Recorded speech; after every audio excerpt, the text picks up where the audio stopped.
program Rahasia Investasi Sukses. Nah, kali ini kita bakal bincang-bincang bersama Putri Indonesia Bali. Halo. Di tahun 2024 berarti ya. Kan? Ada Tata. Hai Tata. Thank you for coming nih. Thank you so much dari for having me. Sama-sama. Thank you buat waktunya ya. Here's my promise, I will rise and shine. Hai teman-teman, selamat datang di YouTube channel Ruby Herman. Sebelum kita nonton, jangan lupa untuk subscribe ya, karena subscribe itu gratis. Yuk kita nonton sama-sama. Oke, nah kita mau ngobrol-ngobrol nih sama Tata. Nah, Tata boleh perkenalan dong. Awalnya gimana bisa ikutan join kompetisi dan juga latar belakang kamu nih? Mungkin sebelumnya banyak yang belum tahu aku. Kenalin, aku Ketut Permata Julia Sritsari, kerap dipanggil Tata. Kebetulan kemarin dinobatkan sebagai Putri Indonesia Bali 2024. Untuk backgroundnya, sekarang aku mahasiswa aktif di Institut Desain dan Bisnis Bali, jurusan Fashion Design. Oh, fashion design. Yes, iya. Jadi cocok nih ya sama background kamu ya. I hope so. I hope so. Yes, jurusan Fashion Design. Dan sebenarnya kemarin ikut ajang ini tuh coba-coba Kak. Coba-coba. Coba-coba. Lagi iseng gitu. Lagi pengen nyoba something new. Oke. Ya karena sebelumnya belum pernah punya interest in the pageant world. Karena before I work as a model, I'm active in the modeling industry. Oke. Jadi it's so far from there. Banyak yang bilang, oh karena dari model jadi gampang ke pageant. Maybe yes in some parts karena kerja sama camera, kerja sama audience. Udah biasa ya. Ya, tapi kalau model, we were told kalau on the stage itu yang the most important part tuh how our clothes look good. Jadi, Model. Yeah. Yes, okay. And we don't get tested about what's in our brain, how we think, our perspective about the world, kayak gitu-gitu. Yes. Tapi kalau in pageants itu from the catwalk, from gimana pembawaan diri kita, kayak gitu tuh semua very different. Jadi it's harder for me to ngikis apa ilmu yang aku udah punya, terus replace it with something new. Karena it was a habit for me to walk a certain way, or to talk a certain way. Yeah, it was a habit for me. Ya sebenarnya iseng-iseng sih, and then God says otherwise, and like now I'm here. Wow. Nah, persiapannya gimana nih waktu kamu saat memasuki ajang kompetisi Putri Indonesia Bali ini? Waktu memasukinya zero ya, nggak ada persiapan. Karena emang bener-bener pure mau coba-coba, nothing to lose. Terus after preliminary, I got in top 10, and then there's ada sesi quarantine for almost a week. Ya, jadi di sana benar-benar dibentuk kayak this is pageant. Like, the hardest part for me itu sometimes our activity starts at early in the morning and then ends at like, late at night. Tapi of course we're gonna get tired kan. Terus we still have to like be positive because kalau satu orang udah bete, udah negatif, jadi semua jadi ke bawah karena energi nular kan. Yeah, and like we have to try harder to be more like it's okay, like it's fine, it's okay. That's the hardest part for me karena when I did modeling, nobody cares kalau misalnya kamu bete, kalau kamu marah, kalau apa, itu nobody cares because everyone understand kalau capek ya udah just take your time alone. Tapi that's not how the pageant world works. Kita harus give example kan. Dan juga I feel like it's better to stay positive daripada negatif. Jadi kalau misalnya dari siang misalnya aku udah capek, terus mungkin makanannya aku nggak suka atau apa gitu. Mungkin kalau dulu aku kayak kalau sekarang kayak it's okay, it's fine, it's just food, like there's other things to worry about, it's fine. Berarti behaviornya juga berubah ya? Not just beauty, brain, also behavior ya? It's the whole package for whole me. Package ya? Itulah ininya, tantangan di dunia pageantnya ini. Nah, terus siapa yang waktu itu ngajarin kamu untuk mengubah behaviornya ini nih? Oh, kalau waktu karantina di daerah di Bali, there are so many mentors. So many mentors. Yeah, ya, so oke. many incredible mentors Okay. yang patient enough to teach all of us. Karena nggak semua ada based in this world kan. Iya, iya. They're very patient, very professional. They know how to say what to do, and like yeah, it really stick with me. Like we bonded so much. It's more of a family there than just like an organization. Gitu. Berarti sebelumnya kamu udah bisa bahasa Inggris ya, udah menguasain sih. Karena Inggris kamu nih fluent banget ya. Puji Tuhan.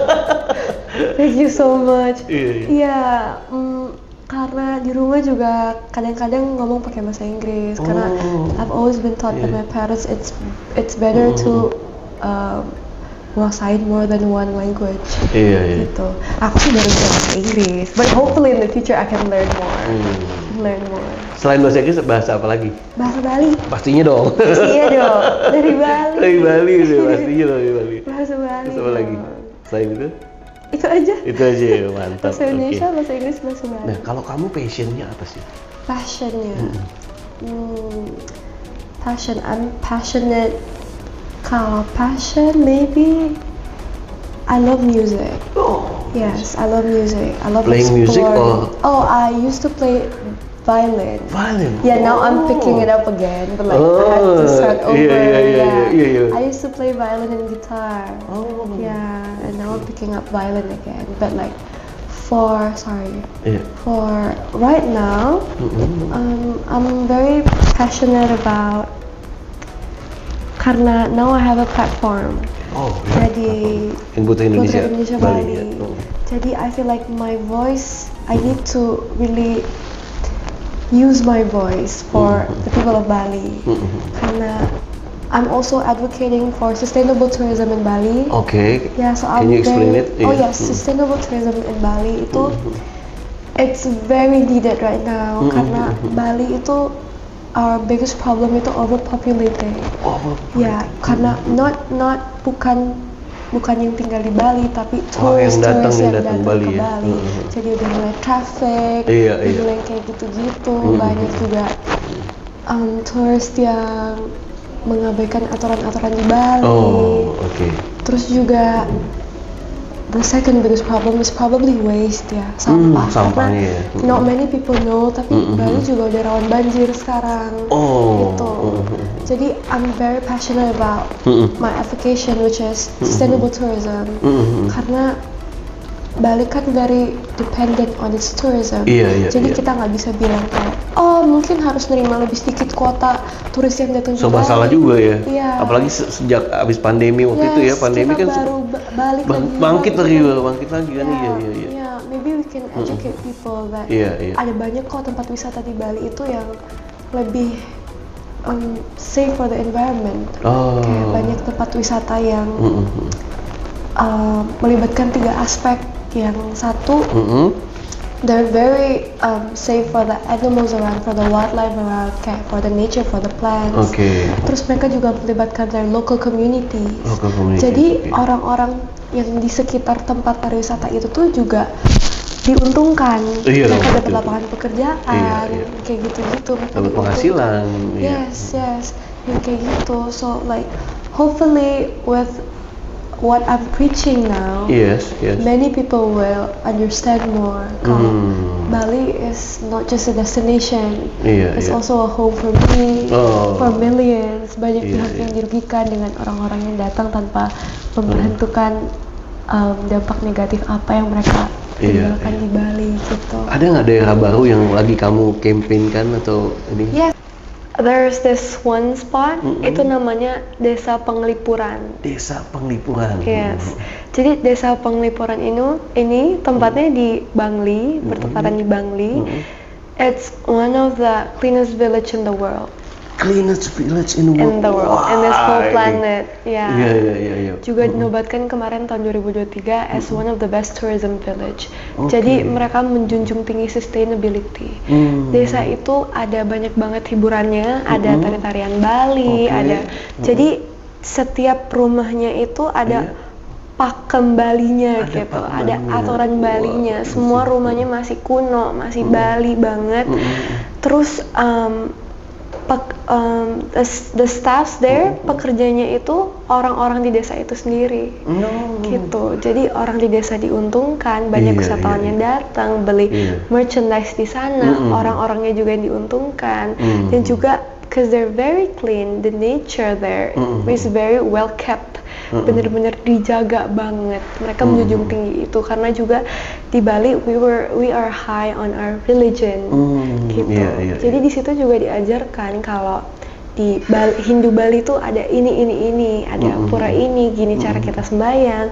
This is how we say thank you to the nature, to God, yang kayak gitu-gitu. Oke, berarti banyak aktivitas yang bisa dilakukan di sana ya.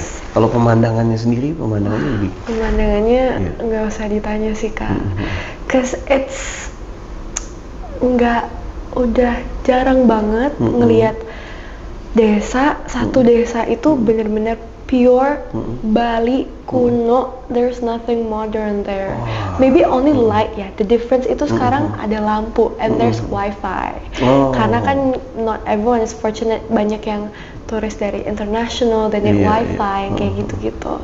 Itu everything is it's like time capsule, kayak kakak balik in the old ways. Dulu It's like lihat Bali zaman dulu gitu ya. Yes. Itu berapa jauh sih tak dari airport? Kalau dari airport, kalau it's probably 2-3 hours drive. Masih oke lah ya. Masih depends on the traffic ya, because traffic in Bali. Kadang ke Bedugul juga kan lumayan jauh juga tuh. Iya, tapi di desa Penglipuran itu di desanya sendiri ada homestay. Oh, ada homestay. Iya, jadi do not worry karena in the morning you can see the sunrise, in the evening you can see the sunset. Jadi it's better to stay over there for one night. One night at least. So much more to explore there. Nah, tuh teman-teman, Tata ngajakin teman-teman bisa datang tuh ke desa Penglipuran desa tadi. Penglipuran, yes. Mantap. Nah, Tata, kemudian kalau kedepannya nih apa yang akan kamu lakukan nih, Tak? Mungkin salah satunya dipersiapan ke ajang nasional ya. Selain itu apa lagi nih kamu? Bener banget Kak, persiapan di ajang nasional it's taking so much time karena sebenarnya tantangan terbesar kita kan waktu sekarang. Udah tanggal 19 aku udah harus prakarantina dan jadi mungkin untuk pelaksanaan advokasi sementara waktu aku terpaksa harus aku tunda dulu karena the goal is to reach a higher standpoint. Jadi kalau misalnya Astungkara, aku bisa mewakilkan Bali sebagai Putri Indonesia 2024 nanti, masih lebih banyak ruang lingkup yang bisa aku raih gitu. Jadi untuk goalnya sekarang itu dulu, fokus ke nasional dulu. Tapi mungkin nanti kalau misal Bali minta aku pulang, banyak banget sih Kak. Mungkin yang pertama yaitu edukasi tentang sustainable tourism, karena aku rasa banyak kalau sustainable itu very relatable buat anak muda ya, karena everyone wants to sekarang everyone is quite woke. Kalau straw jangan plastik, try to bring your own water bottle, yang kayak gitu, less plastic, reduce waste apa-apa. Tapi there's so much more than just waste and in sustainability. Ada banyak banget, ada 4 components actually.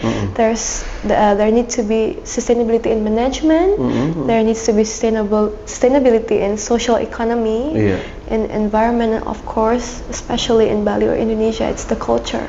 Kita harus keep the culture. Yang kayak gitu, maybe the first one is education, and then the second one is maybe aku bisa bersinergi dengan pemerintah atau yang berwenang buat for the connection. Jadi lebih jalannya mungkin akan lebih mudah dan lebih mulus gitu mungkin ya. Pengen banget ngelibatin lebih banyak orang, especially the younger generations, because the younger generations is the future. Betul. Mereka yang akan menuntut bangsa ini, mereka yang akan membawa bangsa ini kan. Jadi mungkin itu dulu ya Kak. I really wanna work on the sustainability. Keren.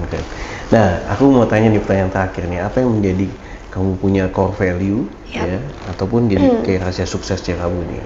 Rahasia sukses, core value. Semoga aku capable enough buat ngomongin tips sukses ya kak. Okay, for my core values, maybe since I was little, Iya.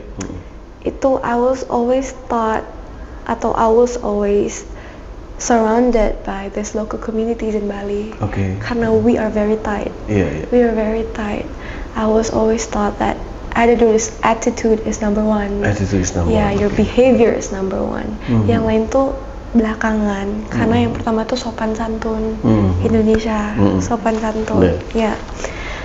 Jadi maybe for my core values, I'm high on integrity, humbleness, terus resilience, juga empathy maybe. Yeah, yeah. Cause I was always taught to be grateful for the blessings in life, big or small. Pokoknya yang pertama you be grateful first, karena God itu gak mungkin kasih kita yang jelek-jelek gitu, pasti kasih kita apa yang we deserve.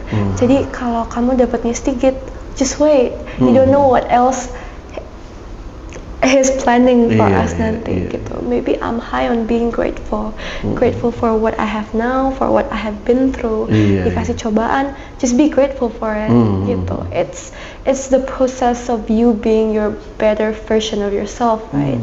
Yeah. Maybe being grateful is one of my biggest core value ya. Apalagi udah memenangkan Putri Indonesia Bali. Yes, very grateful. Lihat Putri Indonesia Bali 2024. Wah. Fotonya di mana-mana. Namanya di mana-mana. Sekali lagi sukses ya buat Tata. Thank you so much buat waktunya. Semoga sukses buat persiapan ke Putri Indonesia di 2024 ini nasional ya. Oke, teman-teman, demikian video kali ini. Semoga bermanfaat buat teman-teman yang penasaran sama Tata. Nanti bisa aku taruh ya IG-nya Tata ya. Thank you, of course. Bisa follow, bisa dukung Tata juga di ajang nasional. Oke, demikian video kali ini. Sampai jumpa di next episode. Saya Ruby Ahmad. Bye-bye. Thank you, Tata. Thank you, Kak. Yuk.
waktu pertama datang ngeliat pool udah wah kayak Bali nih.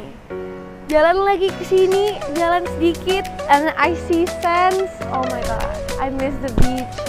I really miss the beach. And then there's this, like you can do weddings here, you can do birthday events here with the view. Oh my god. Oh, terus ini for sunbathing also ya kak. Wow, wow. I wish I could stay here longer.